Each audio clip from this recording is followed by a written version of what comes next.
ओम नमो भगवते वासुदेवाय।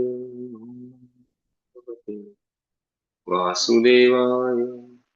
ओम नमो भगवते वासुदेवाय।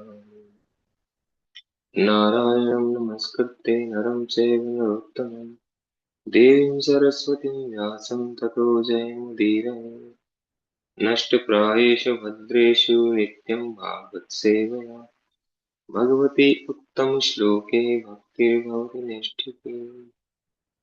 नमो विष्णुपादाय कृष्णपृष्ठाय भूतले श्रीमते भक्तिवेदान्त स्वामिनिति नामिने।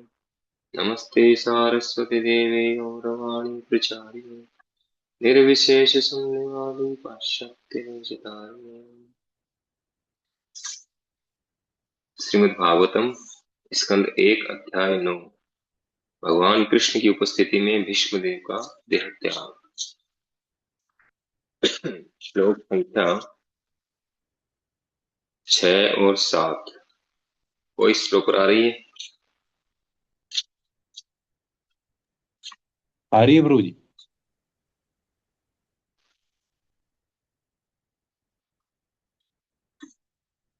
पर्वतो नारदो धौम्यो भगवान् बादरायण बृहद्दर्शो भरद्वाजे स शिष्यो रेणुकासुतः वसिष्ठ इन्द्र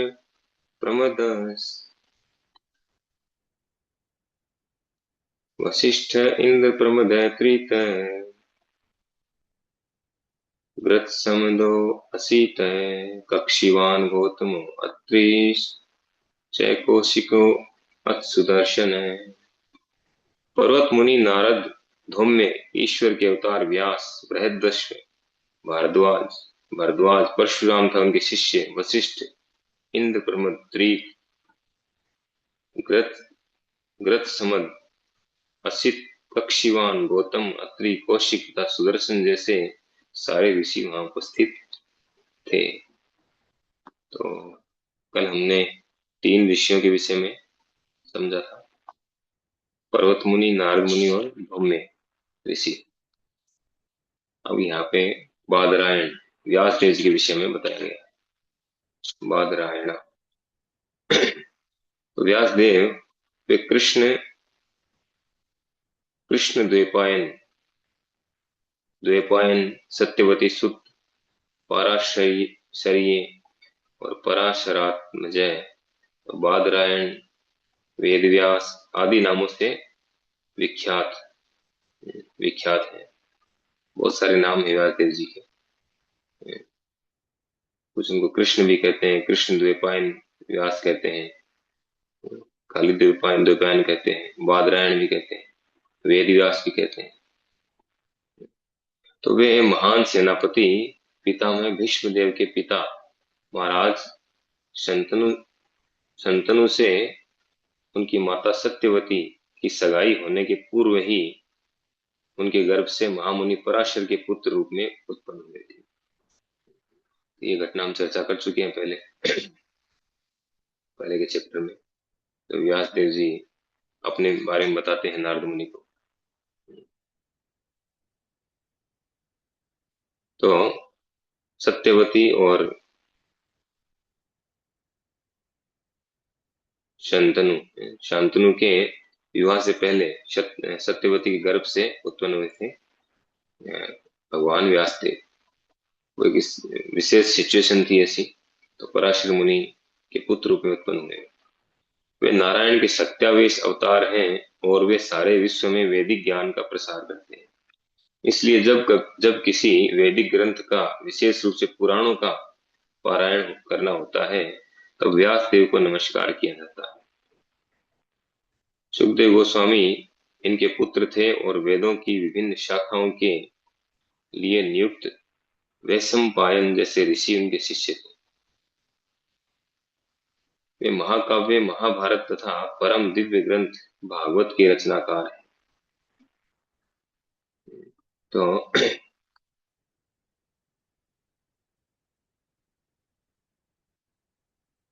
जहां भी वैदिक शास्त्रों की बात आती है, वहां व्यास देव जी का नाम जरूर आता है।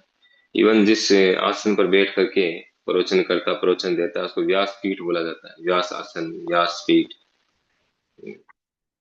अल्टीमेटली वो व्यक्ति जो व्यास देव को प्रेजेंट कर रहा है, रिप्रेजेंट कर रहा है। जो व्यक्ति व्यास आसन में बैठ के बोलेगा, ये व्यास देव जी का आसन है, तो व्यास देव जी ने जो कहा है उसको बता रहा है, अपना मत नहीं मिलाएगा। वो अपना मत कभी नहीं मिलाएगा। जो परंपरा से जो बात आ रही है उसी परंपरा को एज इट इज बताएगा। हाँ, एग्जाम्पल नहीं ले सकते हैं, बताने का तरीका अलग हो सकता है, कुछ नए उदाहरण लिए जा सकते हैं इसमें, करंट एग्जाम्पल लिए जा सकते हैं, शास्त्रों के एग्जाम्पल लिए जा सकते हैं, लेकिन सिद्धांत कभी नहीं बदलेगा, सिद्धांत वही रहेगा। तो व्यासदेव के रिप्रेजेंटेटिव होते हैं, रिप्रेजेंटेटिव। और व्यासदेव जी को हम जब भी भागवतम पढ़ते हैं, नमस्कार करते हैं, नारायण नमस्कृत्य नरम चैव नरोत्तम देवीं सरस्वती व्यासम, इस व्यासदेव जी का नाम भी है। और उन्होंने बहुत सारे शास्त्रों की रचना की। सारे जो वैदिक शास्त्रों को चार विभागों में, पहले एक ही वेद था, अभी चार भागों में किया उसको। और उसके 18 पुराण लिखे, 108 उपनिषद, उपनिषद लिखे। उपनिषद के भी चार अलग अलग खंड है, ब्रह्म दारण्यक के ऐसे करके। तो अलग अलग वो लिखे। फिर ब्रह्म सूत्र लिखा, वेदांत सूत्र, जो ब्रह्म सूत्र, वेदांत सूत्र या बादरायण सूत्र, व्यास सूत्र, कई नाम है, उसकी रचना की। फिर उसकी जो है ब्रह्म सूत्र की व्याख्या की श्रीमद् भागवतम के रूप में, उसको और सरल करने के लिए, समझाने के लिए। कितने शास्त्रों की रचना की उन्होंने। और उनके जो शिष्य थे, वैशम पायन जैसे उनके ऋषि, उनके शिष्य थे, महान महान लोग, जिन्होंने अलग अलग जो पुराण थे उनके द्वारा उन्होंने उनको लिखित में करवाया, राइटिंग में लिखवाया उनको। वैसे उनके शिष्य थे। और सुखदेव गोस्वामी, जिनके मुखारविंद से हम भागवतम सुनते हैं, जो भागवतम आया निकल करके, सुखदेव गोस्वामी जी, वो उनके पुत्र थे।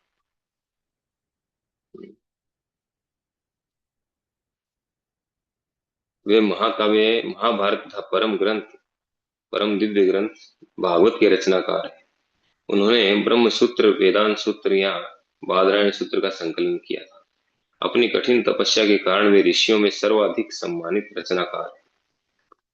उन्होंने कलयुग की जनता के कल्याणार्थ जब अपने महाकाव्य महाभारत को लिखना चाहा, तब उन्हें ऐसे समर्थ लिपिक की आवश्यकता हुई जो उनके श्रुत लेख को लिखता जाए। ब्रह्मा जी के आदेश से श्री गणेश जी ने ये कार्य इस शर्त पर स्वीकार किया, कर लिया कि व्यासदेव एक क्षण भी रुकेंगे नहीं। इस प्रकार व्यास तथा गणेश के संयुक्त प्रयास से महाभारत संकलित हुआ। तो महाभारत जो है उसके रचनाकार मूल व्यासदेव जी हैं। इसको लिखित रूप में टाइपिंग जो है वो गणेश जी ने किया। और महाभारत में आती है श्रीमद् भगवत गीता। तो अपनी माता सत्यवती के आदेश से जो बाद में शंतनु से ब्याही गई, तथा महाराज शंतनु की प्रथम पत्नी गंगा से उत्पन्न शंतनु के सबसे बड़े पुत्र भीष्मदेव के अनुरोध से व्यासदेव ने 3 मेधावी पुत्र उत्पन्न किए, जिनके नाम थे धृतराष्ट्र, पांडु तथा विदुर। तो ये तीनों जो हैं, ये तीनों व्यासदेव जी के पुत्र थे। व्यासदेव ने कुरुक्षेत्र युद्ध के बाद तथा महाभारत के सारे योद्धाओं की मृत्यु के बाद महाभारत का संकलन किया। सर्वप्रथम महाराज परीक्षित के पुत्र महाराज जन्मेजय के राज दरबार में इसे सुनाया गया। तो धृतराष्ट्र, पांडु और विदुर, ये तीनों व्यासदेव जी के पुत्र थे। क्योंकि तो विचित्र वीर्य थे उनके, सत्यवती के 2 पुत्र थे। तो एक पुत्र तो पहले मर चुके थे बीमार होने के कारण, और जो दूसरे पुत्र हैं वो भी बाद में मर गए। तो उसकी जो रानियां थी उनके कोई पुत्र नहीं था, तो इसलिए व्यास देव जी को बुलाया गया। व्यास देव जी के द्वारा 3 पुत्र, तीसरे पुत्र जो है वो दासी पुत्र थे, और 2 जो है 2 रानियों के पुत्र थे। इस प्रकार से तो तीनों, और तीनों बड़े मेधावी थे, धृतराष्ट्र, महाराज पांडु और विदुर। और महाभारत जो उन्होंने संकलित किया उसको सर्वप्रथम सुनाया गया जन्मेजय के दरबार में, जो महाराज परीक्षित के पुत्र थे। यानी महाभारत का पूरा युद्ध होने के बाद, कंप्लीट होने के बाद में इसको, महाभारत को उन्होंने कंप्लीट किया, लिखा उसको 5,000 वर्ष पूर्व, गणेश जी के द्वारा लिखवाया। तो व्यास देव जी हैं बहुत ही महान और भगवान के सत्यावेश अवतार। कुछ उनको साहित्य अवतार कहते हैं, कुछ उनको सत्यावेश अवतार कहते हैं। तो उन्होंने इतने सारे वैदिक शास्त्रों का जो है विभाग किया, अलग अलग विभाग किए, उनके उनका संकलन किया। ये सब बहुत बड़ा कार्य है, छोटा मोटा कार्य नहीं है। और भी उस समय, जिस समय कोई फैसिलिटी नहीं थी, कोई प्रिंटिंग मशीन नहीं थी, कुछ भी नहीं था। 4 लाख से ज्यादा श्लोकों की रचना की, बहुत बड़ा कार्य था। बृहदश फिर है बृहदश्व। ये एक प्राचीन मुनि थे जो महाराज युधिष्ठिर से यदा कदा मिला करते थे। सर्वप्रथम वे महाराज युधिष्ठिर से काम्य वन में मिले थे। इन्होंने ही महाराज नल की कथा सुनाई थी। और अन्य बृहदस्व भी थे जो इक्ष्वाकु वंश में उत्पन्न हुए थे।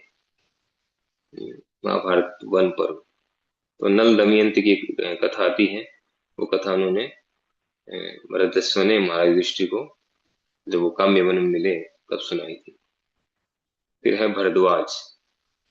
ये महान सप्तऋषियों में से एक थे और अर्जुन के जन्मोत्सव के समय उपस्थित थे। इस शक्तिशाली ऋषि ने कभी गंगा के तट पर कठिन तपस्या की थी और इनका आश्रम आज भी प्रयाग धाम में विख्यात है, भारद्वाज मुनि का आश्रम। ऐसा कहा जाता है कि जब ये ऋषि गंगा में स्नान कर रहे थे तो स्वर्ग की एक सुंदर अप्सरा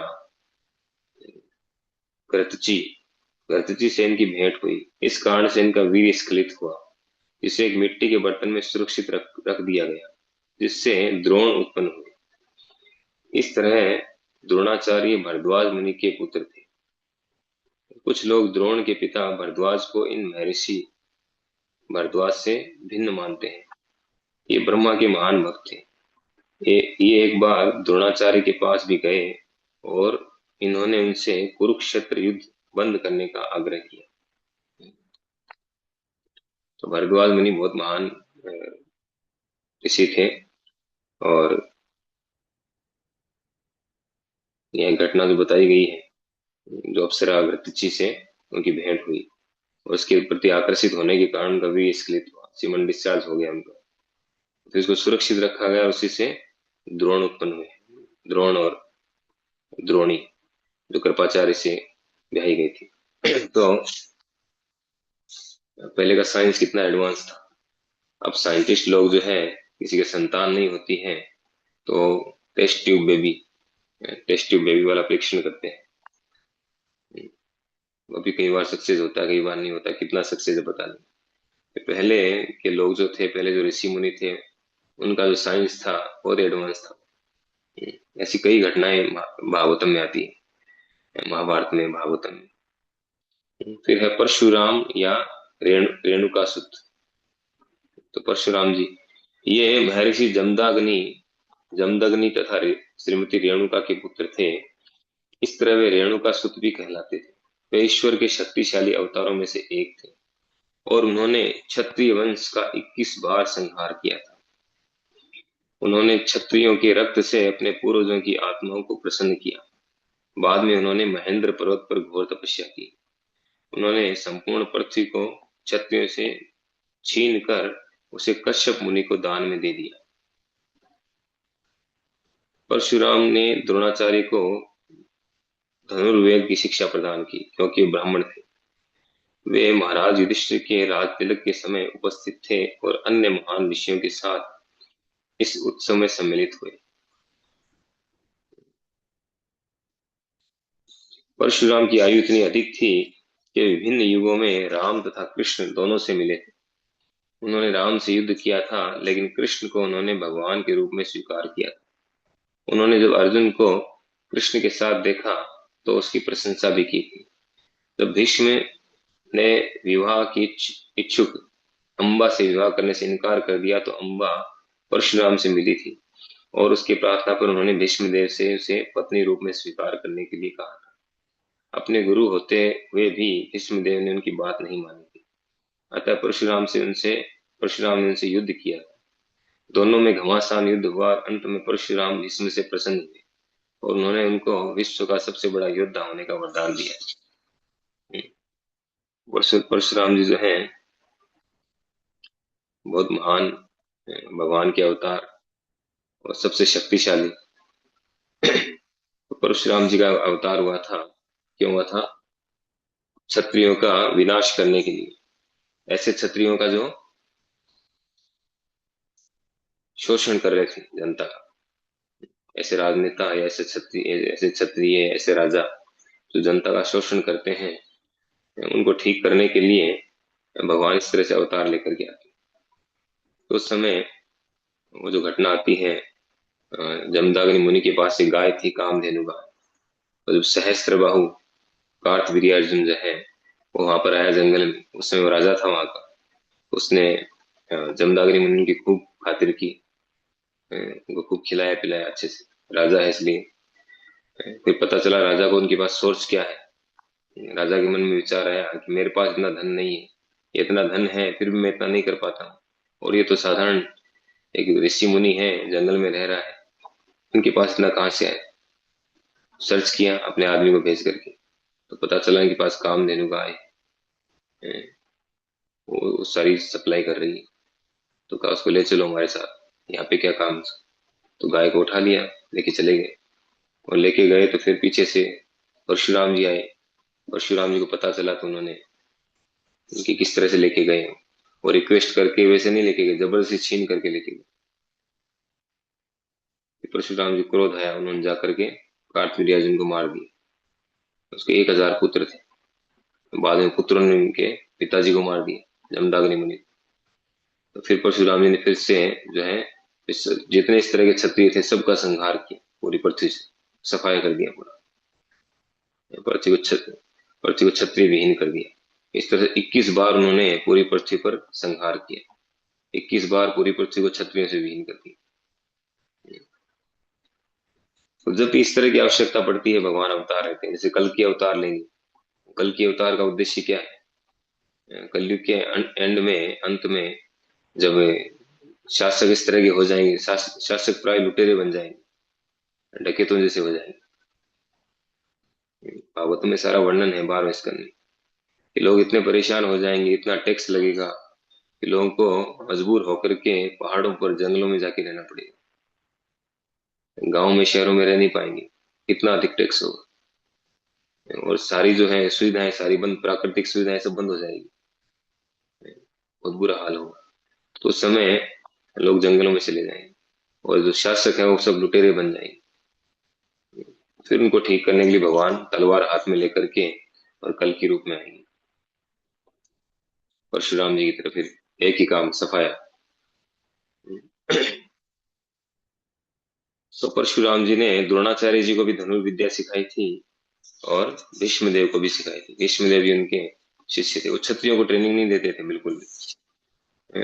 द्रोणाचार्य क्योंकि ब्राह्मण थे इसलिए उनको ट्रेनिंग दिया, और भीष्मदेव की अलग बात थी, गंगा पुत्र, उनको ट्रेनिंग दिया, बाकी किसी क्षत्रिय को ट्रेनिंग नहीं दी। तो एक बार वो कर्ण जो है, कर्ण उनके पास ट्रेनिंग लेने के गए लिए गए, तो ट्रेनिंग ले रहे थे उनके पास। तो एक बार उनका पाँव दबा रहे थे वो, और परशुराम जी लेटे हुए थे। तो एक कीड़ा आया और कीड़ा आकर के वो कर्ण की जांग को काटने लग गया और खून ही खून निकलने लग गया। तो कर्ण ने सहन किया उसको कि गुरुजी डिस्टर्ब नहीं हो जाए, उनकी नींद डिस्टर्ब नहीं होनी चाहिए। वो सहन करते करता गया कर्ण। तो खून जो है निकलते निकलते निकलते परशुराम जी के टच हुआ जाकर के, तो उनको गीला गीला लगा। वो ये क्या है? वो जाग आ गई उनको। वो जागे, जाके देखा ये क्या है, इतना खून बह रहा है। पूछा क्या हुआ?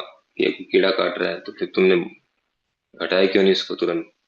कि मैं आपकी सेवा में डिस्टर्ब नहीं हो इसलिए, आपकी नींद जो है वो खराब नहीं हो इसलिए मैंने उसको नहीं हटाया। तो कहा तुम ब्राह्मण नहीं हो सकते, तुमने चीटिंग किया मेरे साथ, तुम क्षत्रिय हो। इतनी सहन शक्ति जो है वो क्षत्रिय की हो सकती है।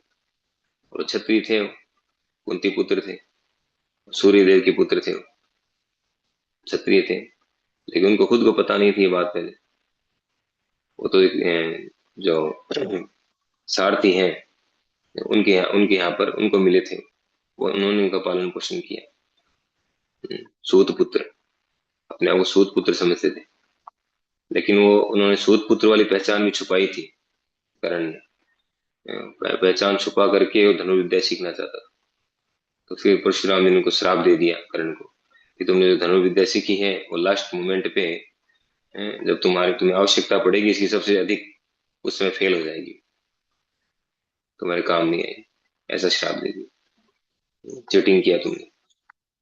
तो किसी क्षत्रिय को ट्रेनिंग नहीं देते थे, क्षत्रियों को तो सफाया करते थे। एक घटना तो इसमें दी हुई है, वो आप जानते हैं। जब अम्बा अम्बा अम्बालिका अंबिका तीनों का स्वयंवर था, तो वहां पर भीष्मदेव पहुंच गए और पहुंच करके तीनों को लेकर आ गए। और लाए किस लिए? अपने भाइयों के लिए।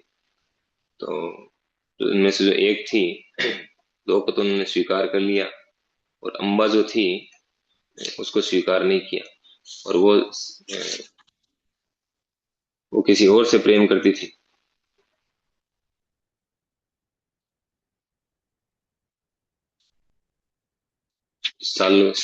सालव राजा थे साल्व के, उनसे प्रेम करती थी।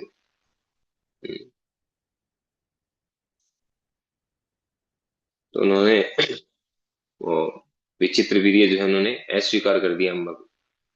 तो उसने पहले बाद में बताया विष्णुदेव को कि इस तरह से मैं तो उनसे प्रेम करती थी। तो विष्णुदेव का बताया क्यों नहीं, तुमने बताती तो मुझसे उसके साथ भेजता, कि मैं उनको उसको पति रूप में स्वीकार कर चुकी हूँ। फिर विष्णुदेव ने कहा ठीक है तुम वहां पे चले जाओ। वहां पे गए, उसने रिजेक्ट कर दिया, उसने स्वीकार नहीं किया। उसने कहा कि तुम्हारा हरण हो गया है, उठा के ले गए, अब मैं स्वीकार नहीं करूंगा। तो न तो इधर की रही न उधर की रही। फिर विष्णुदेव के पास में आई वापस आकर के कहा कि आप मुझसे विवाह करो, आप मुझे हरण करके लाए, आपकी ड्यूटी है। तो विष्णुदेव ने कहा मैंने तो प्रण ले रखा है ब्रह्मचर्य, मैं नहीं विवाह कर सकता, मैं विवाह नहीं करूंगा। तो फिर वो गई परशुराम जी के पास, विष्णुदेव के गुरु के पास। परशुराम जी के पास गई तो परशुराम जी ने आकर बोला उनको कि इससे विवाह करो, तुमने ऐसा किया है। विष्णुदेव ने अस्वीकार कर दिया। फिर में घमासान युद्ध हुआ गुरु शिष्य में। और युद्ध चलता रहा, कई दिनों तक युद्ध चलता रहा, कोई जीत नहीं रहा है। परशुराम जी बहुत प्रसन्न हो गए, प्रसन्न होकर के विश्व का सबसे बड़ा योद्धा होने का वरदान दे दिया। उल्टा बेनिफिट हो गया उनके लिए। और अम्बा को कोई सोल्यूशन नहीं मिला। फिर वो उसे बदला लेने के लिए वो चली गई। फिर उसने तपस्या किया, शिव जी की तपस्या करके उस वरदान मांगा। फिर वही जो है शिखंडिनी के रूप में आई, और आकर के बदला लेने के लिए। और उसी के कारण उसने कहा अंत में, जब उसको सोल्यूशन नहीं मिला तो विष्णुदेव से बोला कि मैं तुम्हारी मृत्यु का कारण बनूंगी। तो मृत्यु का कारण बनी महाभारत की युद्ध। फिर है वशिष्ठ। ये ब्राह्मणों में सबसे विख्यात ऋषि थे, और ब्रह्म ऋषि वशिष्ठ देव कहलाते थे। वे रामायण तथा महाभारत दोनों ही कालों के विख्यात व्यक्तित्व थे। उन्होंने भगवान श्री राम का राज तिलक संपन्न कराया था, और वे कुरुक्षेत्र के युद्ध में भी उपस्थित थे। वे समस्त उच्च लोकों तथा अधोलोकों में जा सकते थे, और उनका नाम हिरण्यकशिपु के इतिहास के साथ भी जुड़ा हुआ है। विश्वामित्र था उनके बीच बहुत तनाव उत्पन्न हुआ था, क्योंकि विश्वामित्र उनकी कामधेनु गाय लेना चाहते थे। जब वशिष्ठ मुनि ने अपनी कामधेनु देने से इनकार कर दिया, तो विश्वामित्र ने इनके 100 पुत्रों को मार डाला। एक पूर्ण ब्राह्मण होने के नाते वे विश्वामित्र के सारे व्यंग सहते रहे। एक बार तो विश्वामित्र के प्रताड़नों से उबकर उन्होंने आत्महत्या भी करनी चाहिए, किंतु उनके किंतु वे ऐसा कर नहीं पाए। वे पर्वत से कूदे, किंतु वे जिन पत्थरों पर गिरे वे रुई के ढेर बन गए, और वे बच गए। वे समुद्र में भी कूदे, किंतु लहरों ने उन्हें पुनः किनारे पर ला दिया। वे नदी में भी कूदे, लेकिन नदी ने उन्हें पुनः किनारे पर ला दिया। इस प्रकार उनकी आत्महत्या के सारे प्रयास विफल रहे। वे सप्त ऋषियों में से एक हैं, और वे सुप्रसिद्ध नक्षत्र अरुंधति के पति हैं। तो वशिष्ठ मुनि जो हैं वो भी बहुत विख्यात हैं। जैसे परशुराम जी, अ, उन्होंने भगवान रामचंद्र के प्रकट होने से पहले परशुराम जी का अवतार हुआ, तब से चल रहे हैं। अभी भी वो तपस्या कर रहे हैं महेंद्र पर्वत पे। तो उसी प्रकार वशिष्ठ मुनि है, वशिष्ठ मुनि भी बहुत प्राचीन समय से है और ब्रह्म ऋषि कहलाते हैं, ब्राह्मणों में श्रेष्ठ है। कितनी आयु होती थी पहले, या जो ऐसे ऋषि मुनि तपस्वी या भगवान के अवतार, अवतार रूप में जब आते हैं, चलो अवतार की बात तो छोड़ दें, भगवान के अवतार है, बाकी ऋषि मुनि है उनकी भी आयु कितनी लंबी लंबी है, हमारे तो कल्पना से परे है। तो जो वशिष्ठ मुनि है ये कब से हैं? हिरण्यकश्यप के समय से है, सत्ययुग, सत्ययुग से है, हिरण्यकश्यप के समय से। और रामायण काल में जो है भगवान रामचंद्र के तिलक संपन्न कराया उन्होंने वशिष्ठ मुनि। और महाभारत काल में भी थे वो, कुरुक्षेत्र के युद्ध में उपस्थित थे। और सभी जगह जा सकते हैं, जिस तरह से नारद मुनि सभी जगह जा सकते हैं, उच्च लोकों अधोलोकों में वो भी सभी जगह जा सकते हैं। ये फैसिलिटी उनके पास में है। उनको कोई गाड़ी की आवश्यकता नहीं है, कोई टिकट लेने की आवश्यकता नहीं है, फ्लाइट की आवश्यकता नहीं, कहीं भी जा सकते हैं। और विश्वामित्र मुनि जो पहले राजा कौशिक थे, उनका नाम था कौशिक, कौशिक से फिर वो ये इसी कारण वशिष्ठ जी से टक्कर होने के कारण कंपटीशन में आकर के और वो ऋषि बने थे, विश्वामित्र ऋषि बने, वो तपस्या करके वशिष्ठ मुनि को से कंपटीशन करके वो ऋषि बने। पहले राजा थे, वो क्षत्रिय थे, तो क्षत्रिय गुणों को बदला उन्होंने। तो 3 बार फेल हुए वो, तपस्या के दौरान अप्सराओं के द्वारा। फिर भी बाद में वो सक्सेस हुए आगे चल के, विश्वामित्र मुनि। तो इन दोनों की आपस में टक्कर चलती थी। हम्म, तो कह रहे वशिष्ठ मुनि ने अपनी कामधेनु देने से इनकार कर दिया। उनके पास एक कामधेनु गाय थी और विश्वामित्र मुनि उनसे लेना चाहते थे, उन्होंने इनकार कर दिया। तो उनके 100 पुत्रों को मार डाला। क्षत्रिय लोग ऐसे दादागिरी करते थे पहले, इसीलिए भगवान परशुराम जी ने क्षत्रियों का वध किया। इससे पता चलता है, जैसे कार्तवीर्य अर्जुन ने किया वैसे ही उन्होंने किया, जबरदस्ती उनसे काम धनु लेना चाहा। क्षत्रिय है तो इसका मतलब ये भी नहीं है कि सारी प्रॉपर्टी आपकी है। एक्चुअल में सारी प्रॉपर्टी जो है वो ब्राह्मणों की है। भगवान श्री रामचंद्र ने सब कुछ जो ब्राह्मणों को दान कर दिया, उन्होंने फिर वापस दिया कि आप राज्य करिए, हम क्या करेंगे लेकर।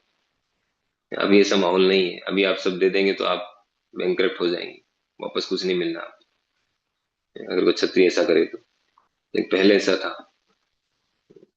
तो ब्राह्मणों के निर्देशन में जो है सरकार चलती थी, ब्राह्मणों के, गुरुजनों के, ऋषि मुनियों के निर्देशन में सरकार चलती थी, तभी सुचारू रूप से सारे कार्य होते थे। आजकल ऐसा नहीं। आजकल ऐसे ब्राह्मण भी नहीं है, ऐसे क्षत्रिय भी नहीं है,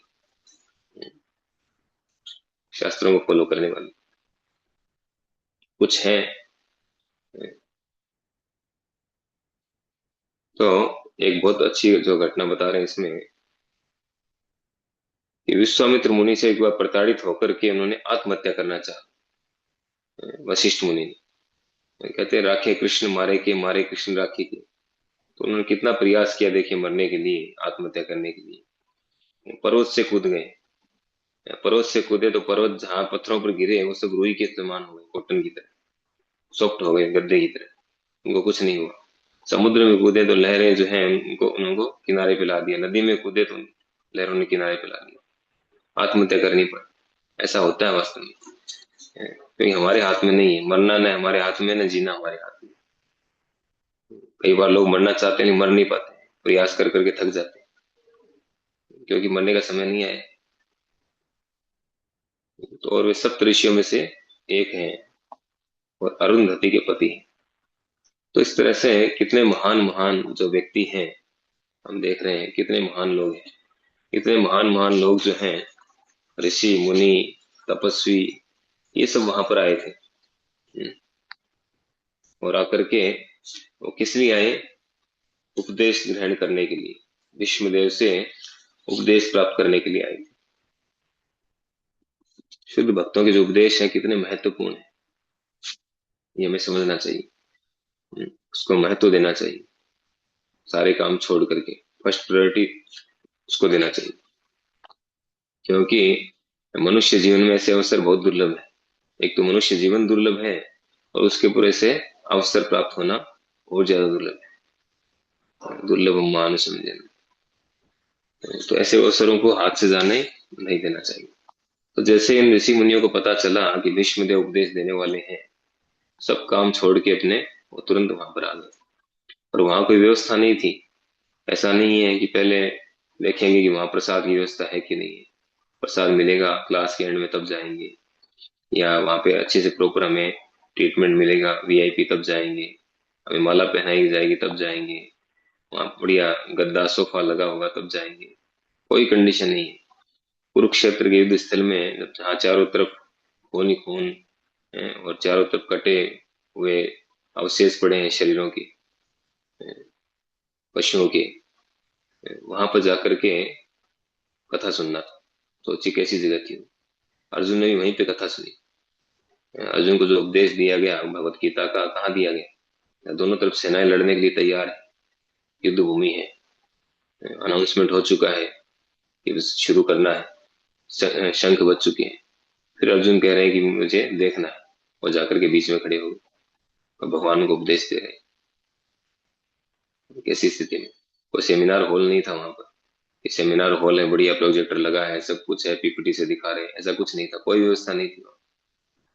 खड़े खड़े भगवान रथ में खड़े खड़े प्रवचन दे रहे हैं और अर्जुन सुन रहे हैं। इसी तरह से यहाँ पे हम देख रहे हैं विष्णुदेव जो है सरसैया पे लेटे हुए हैं, वो सभी जो है ऋषि मुनि वहां पर आए विष्णुदेव से कथा सुनने के लिए।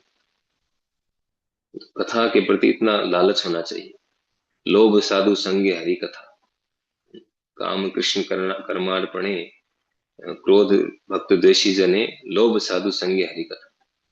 तो साधु संग में हरि कथा सुनने में हमें हमारा लोभ होना चाहिए, लालच होना चाहिए। ऐसा लालच अगर हमने जगा लिया तो हम वास्तव में सफल हो जाएंगे। लोल्यम एकलम मूल्यम, चैतन्य महाप्रभु कहते हैं। भक्ति में प्रोग्रेस करने का तरीका क्या है? सबसे जो सुपरफास्ट लोल्यम, लालच, और सुने और सुने और सुने, और माला करें और हरि नाम लें और संकीर्तन करें, भगवान की सेवा और ज्यादा करें। इसमें लालच होना चाहिए, इसमें लालच बढ़ना चाहिए हमारा। तब हम आगे बढ़ पाएंगे, जल्दी प्रोग्रेस कर पाएंगे। तो ये ऋषि मुनि जो वहां पे आए सभी, वो लालच था उनको, भगवत कथा का लालच। ऐसा लालच जो है हमारे अंदर होना चाहिए। हरे कृष्णा। श्रीमद् भागवत महापुराण की जय। श्रील प्रभुपाद की जय।